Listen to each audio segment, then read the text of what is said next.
In mid-2011, I attended the first Startup Weekend in Sydney.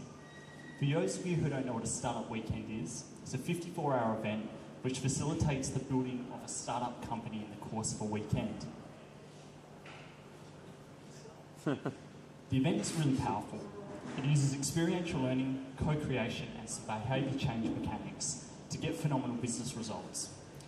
What I and the team were able to achieve in those 54 hours was far beyond anything I had done the previous year. The problem was Adelaide didn't have anything like this. And that's the exact reason I had to fly to Sydney. It's a common story. If you're in Adelaide and you want to do anything worthwhile, you have to leave. Have, not want, is the operative word. So a friend of mine, Dave and I, we really wanted to build an active community in Adelaide around startup companies. So we had the choice to stay and not leave. Cut a long story short, what we did was bring the Startup Weekend concept and event to Adelaide.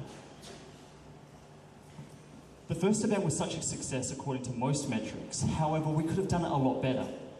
We were good at certain things, but we messed up quite a few components.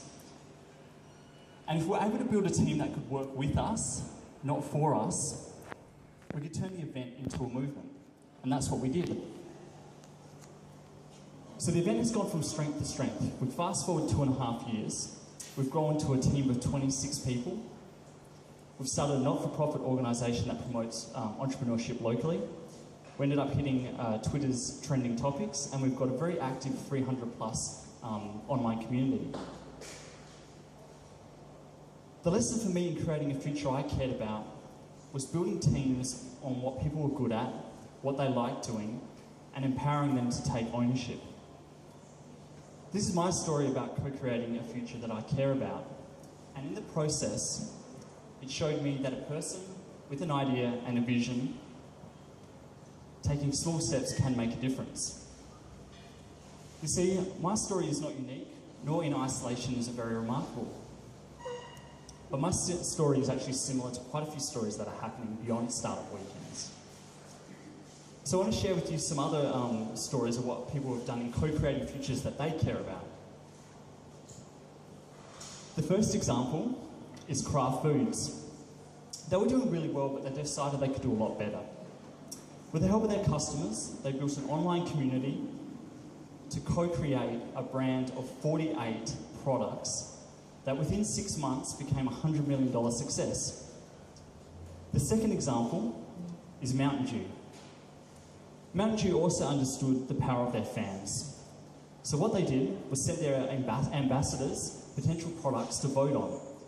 Those ambassadors then facilitated another 1 million other customers to get behind the new campaign and to create a range of best-selling, fan-driven products. The third example is Nike. They started Nike ID Online, which allows customers to design Nike shoes based on materials and colours customised to that individual. This idea alone tripled their online revenue in the past decade. And the last example is technology incubators like Y Combinator.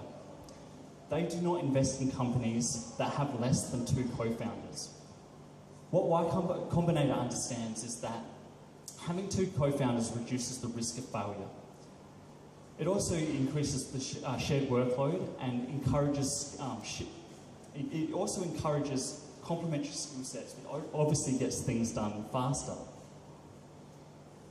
So each of these 4 examples, either intentionally or unintentionally, they really show us the principles of co-creation and showing that people working in collaboration can create a shared vision. These stories show what can collectively be achieved when they couldn't do it themselves. What I want you to get from these stories is that they ultimately saw challenges but made a choice to then empower people to work with them and not for them. The other thing I want to leave you with is they give us all in this room today hope that problems of similar magnitude, regardless of their commercial content, can also be solved. So this is where I come to the story of you. We all have things that we care about, and these things create opportunities and a real reason for us to take action. Many of you are probably trying to solve problems either by yourself or in small groups. Yet we have more information, we have more technology, and we are far more connected than we ever have been before. You're really at a crossroad. In economics, compound interest can take a small sum and increase it to a size many times larger. If we apply the same principles of compound interest to what you're really passionate about, by multiplying creativity, imagine what you could do with a small group that shared a common vision. So how do you take action? How do you turn the resources and what you have into the things that you want and the things that you need? You have to co-create, and you have to use the principle of compound interest to add that creativity beyond what you are capable of. So here are the 3 actions I want you to take today to create the future that you want to live into. The first is commit publicly about what you're passionate about. Second, work out what needs to be done and by when.